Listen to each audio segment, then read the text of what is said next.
Well, it's probably been about a year since we last showed you around the garden here at Gardeners Cottage in Blakeney. It's got an absolutely beautiful sunny early April morning to take you on a little tour. So let's go and walk you around into the back garden here.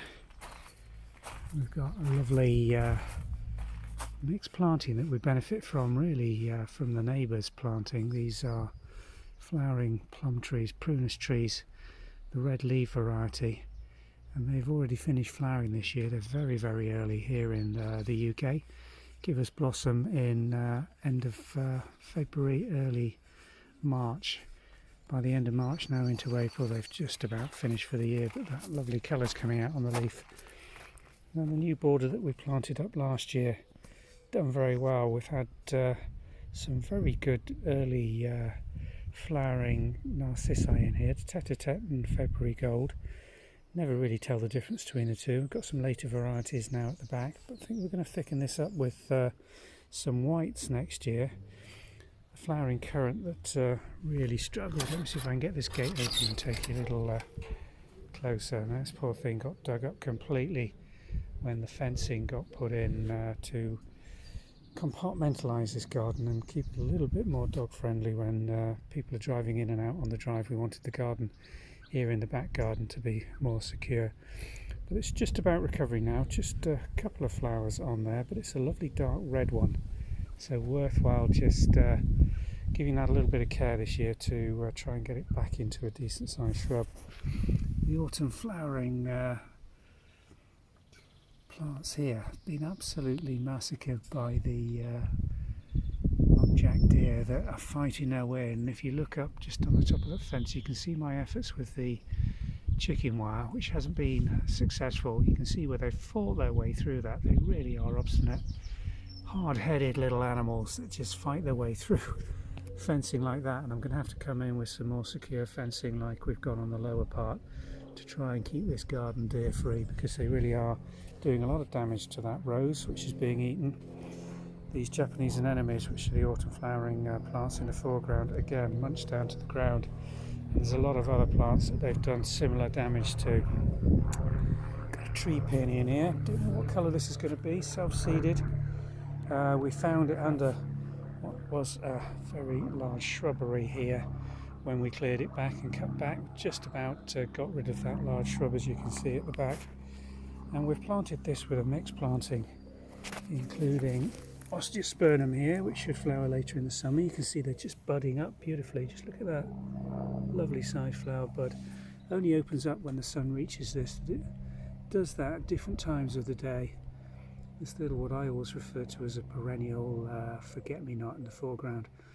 Gorgeous colour splash in the dappled light just under the shade of the big tree behind me. And then herbaceous starting to emerge in this mixed planting.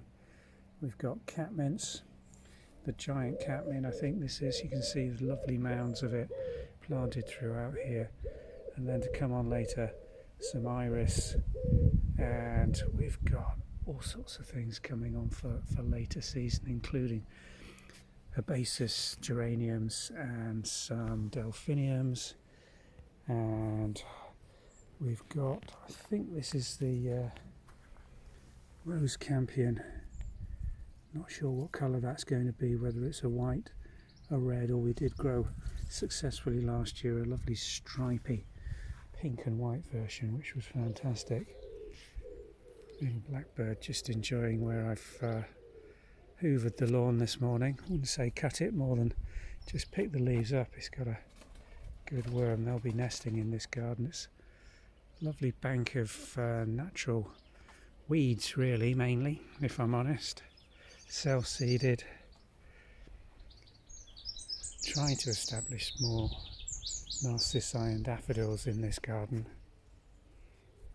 Let's listen to the bird song back here. It gives a lovely dappled light this time of day.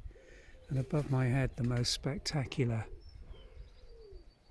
flowering tree. Let's just move around and show you that in full. There we go. White standard Amelanchier.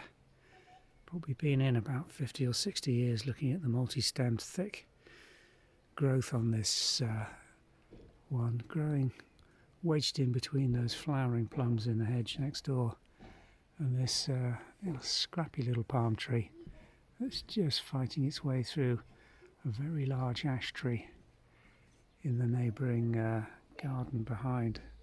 But all looking very good this time of year.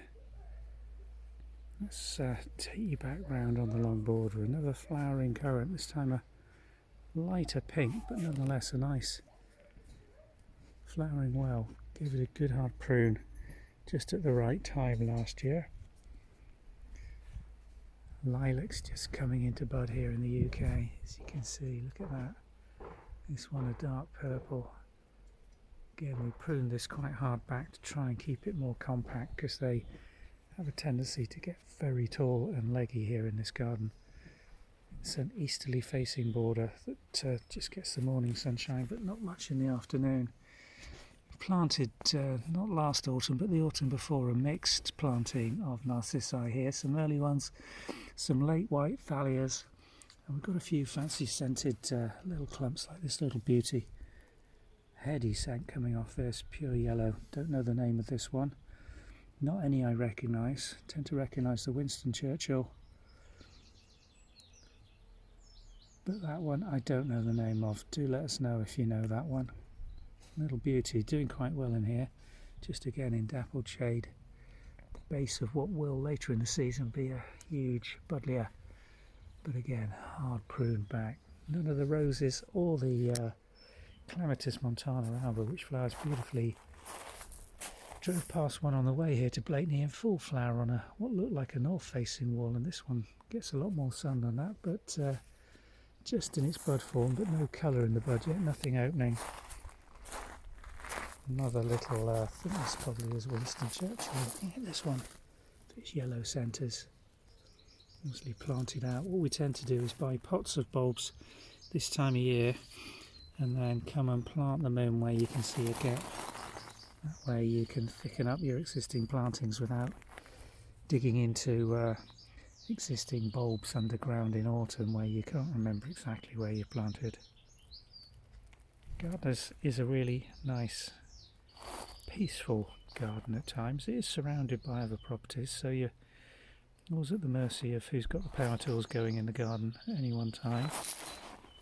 This time of year it really does start coming into its own. Just taken the umbrella out for its first outing this season.